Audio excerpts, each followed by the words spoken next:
This is Andy Gutierrez from StarWars.com, and you are listening to Coffee with Kenobi with Dan Zehr. This is the podcast you're looking for. This is Ashley Eckstein, Ahsoka Tano from Star Wars The Clone Wars and Star Wars Rebels, and you're listening to Coffee with Kenobi with Dan Zehr. Hello, my friends, and welcome to Coffee with Kenobi show number 555. How about that? What a unique number. This is your spoiler-free place for Star Wars community and conversation.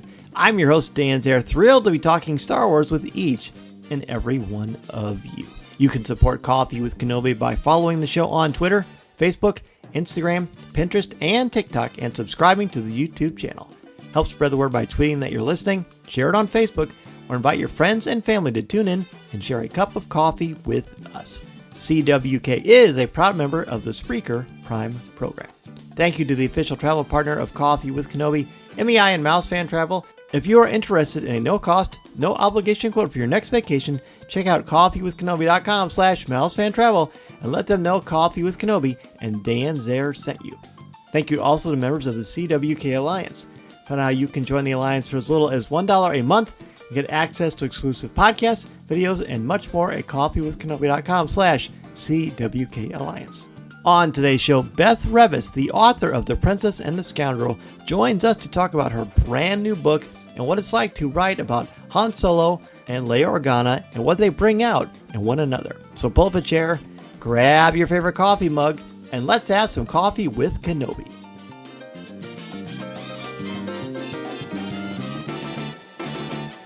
So who talks first? You talk first? I talk first? Joining us today to talk her brand new book, The Princess and The Scoundrel, is the author. She is a New York Times best-selling author. Of course, you know who I'm talking about, is Beth Revis. Beth, welcome to Coffee with Kenobi. Thank you so much for having me. I'm thrilled to be here. Oh, this is great. Your enthusiasm is already so infectious, and the show's just getting started. And this is going to be so much fun. So, obviously, you're no stranger to Star Wars or to writing Star Wars novels. As a New York Times bestselling author, talk about the moment when you first learned, though, you're going to write this story, The Princess and the Scoundrel. It came to me as a sort of pitch on email. I got it on an email, and the very idea that I could write Han and Leia, I cannot even describe to you how much I started screaming. Like, my dog came in, my husband came in, my son came in. They're all like, "Are you dying?" Because I was just screaming so much in joy that I even got a chance to write these characters. And so obviously, were they characters that you loved just growing up as a Star Wars fan, these two particularly in their connection? Oh, absolutely. Like, Leia was, I mean, I know she's everyone's princess, but she was also my princess. And I just loved her so much growing up. I've talked a lot about how growing up, my mom had taped the Star Wars shows or the Star Wars movies on VHS. And me and my brother, whose name was Luke, we wore those tapes out. Like, they do not even operate anymore. If we even had a functioning VCR, they would not operate because we watched those over and over and over again. And my parents were doing a lot of housework at the time, and we stole some PVC pipes, and I painted mine blue, and my brother painted his red because he might be named Luke, but he was definitely a Darth Vader. And we would just beat each other silly with these PVC pipes, and it was great. This was my childhood, really. So it must be really cool for him too, that you were such an integral part of Star Wars and the lore. Well, not to be a downer on the video, but he did pass away. But it is still it's a fun way to remember him as well. So it's all good. Yeah, it's a wonderful way to honor him. Yeah, that's one. I think that's so nice. So let's talk about the book specifically itself. Where are we in the mythology at the time this novel starts? So when you watch Return of the Jedi and they're ending on Endor at the party, the book picks up where you can still smell the smoke from the fire. Like, it is literally just moments after the end of Return of Jedi, and it starts right there.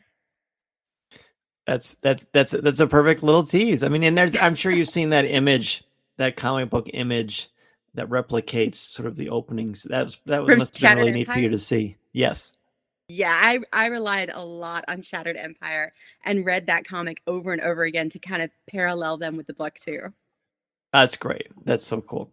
So before you even wrote one word, what was important for you to capture just about Star Wars specifically? It was honestly the voice. The voices of Han and Leia are so distinct. And like when I wrote Rebel Rising, which is Jyn Erso's story, I wrote the book before the movie was even out. So there was no comparison to any other character or actor. But Han and Leia are very distinct, almost real people to everyone, and we know exactly what they sound like. So beyond the story itself, just making the characters seem real was the most intimidating part, and the part that really still makes me nervous even to this day when people are like, oh, you got it. I'm like, okay, I really hope so, because it was such a nerve-wracking experience to get those voices right. No, I will add to the masses. You absolutely nailed it. Of course you did. Yeah. Oh, thanks. I mean, I when actually people made saw my your name husband attached, they were excited. Oh, I really hope so. Like, this is the story where if somebody doesn't like my book, that's fine. Not everything is for everyone. But if this book didn't hit, to me, that would be not just failing like the community, but failing myself and my childhood and my characters. So, no pressure. Yeah, not at all. No, I think you can absolutely be at peace in the force with that one, because it very much comes through. But it's not only just about the characters, but there's just sort of like the atmosphere of Star Wars, sort of the culture of Star Wars, how they talk to each other. Was it mostly just kind of inspiration from the movies and other works? You just kind of listen to that voice in yourself that is such a big Star Wars fan too. Yeah, I watched Return of the Jedi and Empire. I thought when I was starting the book that I would mostly be watching Return, but I watched Empire a lot as well because that really fed into the relationship. So watching Empire and Return of the Jedi over and over and over again was really the foundation of it. And then every line of dialogue between Han and Leia, I made my husband read for Han and I would read for Leia, and we would banter back and forth, and like I would be taking notes, and if it was something long, I'd be like, okay, shut up, I gotta write this down. And it was a great research project, really. That is so cool. I don't suppose you recorded any of that. That would be fun just to have, just for fun. Yeah, that would have been. I didn't even think of that. I was too busy bossing him around, as Leia would have bossed Han around. That's right. It didn't occur to me. It's for research, honey, for the story. Exactly. I love it. I love it. So I'm a huge fan of the Galactic Star Cruiser, having the good fortune to be a part of that media experience. How does the Halcyon add to the story, and what is important about it? Well, the Halcyon is the second part. I look at the Princess and the Scoundrel as being in three parts. There's Endor, the Halcyon, and then the moon that they go to as part of their honeymoon. And so Han and Leia go to the Halcyon for their honeymoon, and it was a fantastic experience to write it. I was working on the book before the Halcyon was even open to guests, and so that part was it felt like I had all the secret knowledge, and I was researching like these floor plans, and while everyone else looks at it as a hotel, my first experience with it was with a ship, and I was thinking of it in terms of a ship. So I had to think of where the escape pods were and where the levels that the crew worked were, and all these other parts of the ship that aren't a part of the hotel. So I hope when people do go see the hotel, they know what's behind some of those doors that don't open, and it becomes more real for them. So I would definitely say mission accomplished, because before your book came out and I had the good fortune to be able to read it, we were walking around, this experience, and people were talking about your book and speculating different ideas about the book on the Halcyon itself before it was even open to the general public. So yeah, it's pretty That's neat. so exciting. Yes, I can't wait till you get to experience it, because it's going to be like, wow. I really hope I can sometime soon, because it's just amazing. This is very cool. Well, let's talk about the two main characters. Mm-hmm. What do you love about Han Solo that was fun to write, and what is important to capture about this character? Oh, it definitely, the capturing the voice was a big thing, but one of the things I love about Han is his attitude. That's what everybody loves about Han. That's what Leia loves about him. Is his attitude where he doesn't really care what other people think, but then at the same time he does kind of care what Leia thinks. And so that was a charming aspect to sort of draw out, where he doesn't care what anyone else is, but he cares about that. But the other thing that Han's known for is his gambles, not just necessarily like at a gambling table, but the way he'll gamble with life and take risk and take chances. And so that was another fun thing to play with, because I think once he's with Leia, the stakes kind of go up. And this is something in the movies as well, before they're even married. Once he realizes he loves her, the stakes of his whole life go up, and he can't just toss away his life because he loves her and he wants to be with her and protect her. And so kind of playing with that, because whenever you have a gambler whose stakes go up, that makes them more dangerous and more fun. That is such a cool way to describe. I never thought about him as someone who sort of gambles with his life. I mean, he definitely takes risks, but that's great. That really, and it also kind of explains what is sort of like he and Lando Calrissian are almost like magnets for one another. Sometimes they're butting heads, and sometimes so that is cool. What a cool comparison. Thank you. Yes, for sure. And gambling plays a big part in the Halcyon too, by the way. Oh yeah, that was probably the most fun thing to write, was when he gets involved in a card game. That was one of my favorite parts to read too, by the way. Excellent. So we know what you love about Han. We know it's fun to write about Han. What is the biggest challenge of writing Han Solo? Oh, it also came down to the voice, because if you take away Han Solo and Harrison Ford, because they're inextricably tied, if you take them away and just look at some of the things they say, it can be easily misconstrued.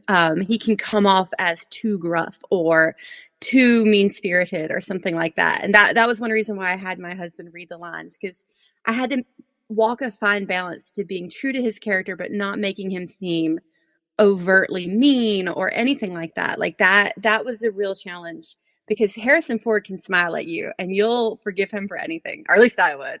And I mean, the way he delivers the line and the tone of voice that he uses is something that absolutely influences every line of dialogue he has. But taking that into text was a whole other thing. And so I wanted to make sure that his true heart was showing through his gruff words. That, I feel like every time I read something that's Han Solo, even all the way back to the Brian Daley novels, some of the first original fiction about Han Solo, I feel like that's such an important thing, because you want to capture the essence of, Han/Harrison, but you also have to be careful not to become kind of a caricature of itself. And you do such an amazing job of walking that line and feeling like this is an extra part of his story. So kudos for that. Thanks. Absolutely. Well, let's shift. Let's look at Leia herself. What do you love about her, and what is important to capture regarding Leia's essence? Oh, Leia, I mean, because she is my favorite, and I think it shows. But one of the things I really wanted to capture for her was her inner turmoil at finding out Vader is her father, because we get that in Return of the Jedi, but it's just like 5 minutes, and we don't really see her process this, and we don't really see her handle the fallout on an emotional level of everything that's happened. And we get that with Claudia Gray's brilliant novel Bloodline. And Bloodline dealt so amazingly with that, but that's removed from Return of the Jedi by decades. And so I wanted to kind of amp it up and show what it was like in the moment as she did it. And that's one reason why the book takes place so close to the end of Return of the Jedi, is because I really wanted to deal with her handling that emotional fallout. And it runs its course through the whole novel, despite the fact that they leave Endor and they go on other adventures. Like, that's still present in her mind. And that's what I really love digging into in the story, is Leia's complicated emotions with Vader. I'm glad you brought up Claudia Gray, because I feel like she does such a great job with Leia. Were you able to collaborate with her? Have you gotten a chance to talk to her about? Oh, I'm friends Leia? with her, so I've chatted with her many times. I love her so much. She's great. And I was a fangirl first, and then became a friend. But I read Princess of Alderaan, her young adult novel on Leia, and Bloodline over again, and referenced them both multiple times as I was writing the book, because they're such definitive volumes of Leia. Well, and now we've got another one with the Princess thank and The Scoundrel. Oh, it's true. It's true. I only speak the truth. So we talked about what's capturing her essence, but similarly, one of the biggest challenges to writing this iconic character, and I imagine the stakes are even higher because she is your favorite. Oh, there was a lot of mental pressure on this one. And just like with Harrison Ford and Han Solo being kind of irrevocably tied, Princess Leia and Carrie Fisher are just united. They are the same in my mind. And so whenever I would psych myself out, I would just, Princess Leia would be gracious and kind, but Carrie Fisher would flip me off and tell me to just get to work. And so anytime I started psyching myself out, I just imagined Carrie Fisher on my shoulder being like, could you just get to work? Shut up and do it. And that it helped a lot. So And that I would definitely freeze up sometimes and just worry about getting it right. But Carrie kept me on the right path. Have you read her biography? Oh, yes, I love it. Yeah, Actually, I was so lucky to get a signed copy from the Strand, and it's like one of my most valued possessions. that's really neat. That's really, really cool. So we talk about the challenges to capturing her, but what do Leia and Han bring out in each other, and how do we see that reflected in their growth individually? They both have they fell in love during a war, and there's a running theme throughout Star Wars of having hope, and you hope to win the battle, you hope to survive, you hope that everything isn't for nothing. But what we're dealing with here in this novel is what happens after hope, where the hopes have been met. And now you have the fallout of love and joy and celebration. And I don't think Leia or Han really know how to deal with that on a good level. Leia has spent her whole life in the rebellion, really. Han has spent his whole life struggling to survive. And now they're in a place where they're safe and together, and they have to learn how to be together in a non-war situation. And that's a huge challenge for both of them, really. And I truly believe that when you have to, because I'm a teacher during my day job, I truly believe that when you have to teach something or when you write something or write about something, you learn about it in different ways. So you probably learned a lot about Han and Leia as characters through this process of writing the book too. Oh, definitely. I learned a lot about myself as well, because I identify with them as well, but like the book is dedicated to my husband, who's my scruffy looking nerf herder. And there's a reason for that. And so learning about that and just thinking about relationships and how the marriage is the wedding's the easy part, the marriage is the hard part. And having the lifetime afterwards and dedicating that's the important part of it. Oh, that's great. So besides the characters themselves, and we've discussed that throughout the show, how do you compare writing this book to Rebel Rising or other works that you've done? Oh, yeah. No, I actually thought about Rebel Rising a lot as I was writing it because it was my other Star Wars book. But with Rebel Rising, I knew where the plot would be because the book takes place in a very specific time zone. It starts where Jyn Erso is a child and Saw comes to her. And then in the movie Rogue One, there's a flash forward to when she's an adult. And my book is that flash forward. It's everything that happens there. So I had the end pieces of the plot already set out. I knew what kind of person she was going to be based on the story that happened in Rogue One. So I knew the plot, but not really the character. And I basically invented a lot of aspects of the character for Rebel Rising. But the flip side of that is true for the Princess of the Scoundrel, because I knew those characters. The whole world knows those characters. Everyone knows Han and Leia, but I didn't know the plot. And I had to come up with a plot that would fit the characters in a very reverse way from how I wrote Rebel Rising. And I'm getting in the nitty-gritty of writing, but it was a really fascinating process to look at those two similar but diametrically opposite styles of writing. Well, I'm glad that you mentioned that because that was actually going to be my last question. As a teacher of writing to high school students, what kind of advice would you give them for writing? A lot of my students, and we're early on in the semester, of course, there's intimidation there, right? Even getting started. And the sort of the internal pressure of getting your words perfectly. And of course I tell them it's okay to mess up and that's part of the learning process. But what kind of advice would you give to students about becoming better writers? I think every story has a world, a character, and a plot. And focus in on the thing that you feel most nervous about. And then you can cast that off to something else. That's the great thing about fan fiction, is that a lot of times the world or the characters or the plot is already there. And then you can mold it to your own story. So just focus in at one time. A story is like climbing a whole ladder, but just focusing on a character is one step of the ladder. And then thinking about what that character would do is the next step. And then thinking about how the world involves with that is the next. So taking it one step at a time and looking at it through the lens of character, world, and plot, it simplifies it and lets you just focus on the elements instead of the whole piece. Do you recommend fan fiction is a good starting point?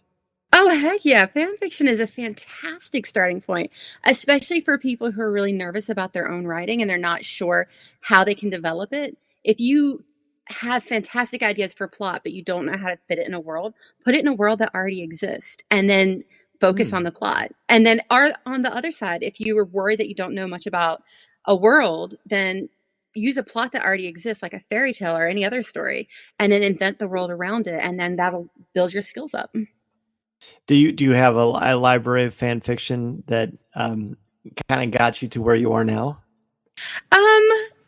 There were some that I was reading when I was younger. I personally was always very nervous to write fan fiction, but then I wrote a lot of novels before I was published. I wrote 10 books over the course of 10 years before any of them got published. And looking back at them now, I'm like, oh, that was Chronicles of Narnia with the serial numbers filed off. I just didn't want to admit it at the time. But that definitely was what that was. Well, that's what I tell my students. Everything that you read, everything that you watch, it influences you. It influences you. Absolutely.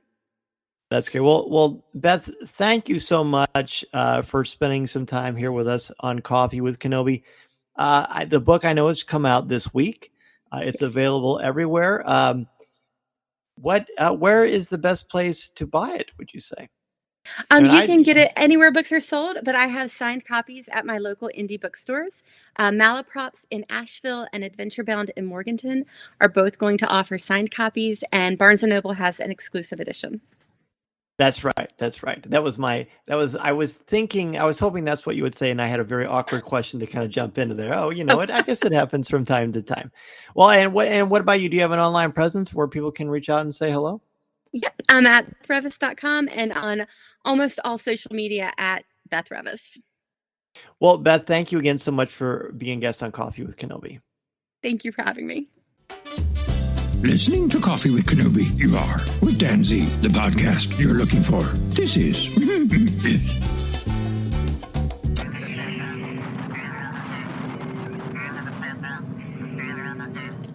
That's going to do it for this week's episode of Coffee with Kenobi. I want to thank our guest for today, Beth Revis, the author of The Princess and The Scoundrel. Be sure to go out. If you have not done so already, it is available all over where books are sold. I also want to thank the official travel partner of Coffee with Kenobi, MEI and Mouse Fan Travel. It's your place to go for a no-cost, no-obligation quote. They can help you plan your magical vacation to the Galactic Star Cruiser, Galaxy's Edge, the theme parks, the cruise lines, Star Wars Celebration, or anywhere else. It's not just about Disney and the theme parks. You can use them for anything. You also, by the way, can help support me and Coffee with Kenobi in the process at coffeewithkenobi.com/mousefantravel. CWK Live is every Monday night at 7 o'clock p.m. Central Standard Time on our Facebook page, which is facebook.com/coffeewithkenobi. This week, we're going to go ahead and take a closer look at Light and Magic episode by episode. The first episode is Gang of Outsiders, so be sure to rewatch that or watch it for the first time because it is pretty great. And get your top fives ready to join us on the live show. Coffee with Kenobi's Facebook group is the CWK Cafe at coffeewithkenobi.com/community for Star Wars thoughts, comments, reviews, and opinions in a family-friendly, spoiler and drama-free place. I think you will absolutely love it.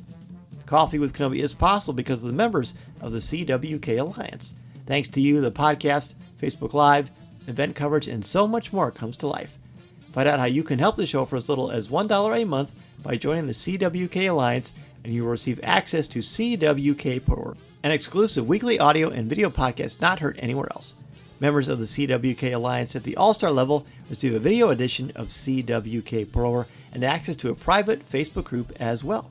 Plus, CWK Alliance Grand Masters join me for a monthly live video call. To find out more, go to coffeewithkenobi.com/support or coffeewithkenobi.com/CWK Alliance. And 10% of your monthly contributions go directly to St. Jude Children's Hospital. The website is coffeewithkenobi.com for Star Wars news, announcements, reviews, videos, and so much more. You can absolutely email me, Dan Zehr at coffeewithkenobi.com. Connect with me on Twitter at Mr. Zehr or on Instagram at Dan Zehr CWK. You can also find me on LinkedIn. Coffee with Kenobi is on social media, including Twitter, where you can become a super follower as well. You can also find us on Instagram, Pinterest, and TikTok. Give the show a like on Facebook at facebook.com/coffeewithkenobi or subscribe to Coffee with Kenobi's YouTube channel. Please take a couple of minutes to rate and review the show on iTunes, Google Podcasts, or Spotify. And if you like the Coffee with Kenobi logo, go to coffeewithkenobi.com/shop to pick up some merchandise. Start a podcast or a blog or want to expand your brand? I can help you at danzmedia.com. I'm also available to come to your school, conference, business, or organization to talk about how to tap into your strengths and help you bring out your very best. Thanks again for joining us this week on Coffee with Kenobi. We got some great shows coming out next week as well, including an exclusive interview with Becky Mankin of MEI and Mouse Fan Travel. We learned all about that Kyber crystal drink and that experience. It's a great story you're not going to want to miss.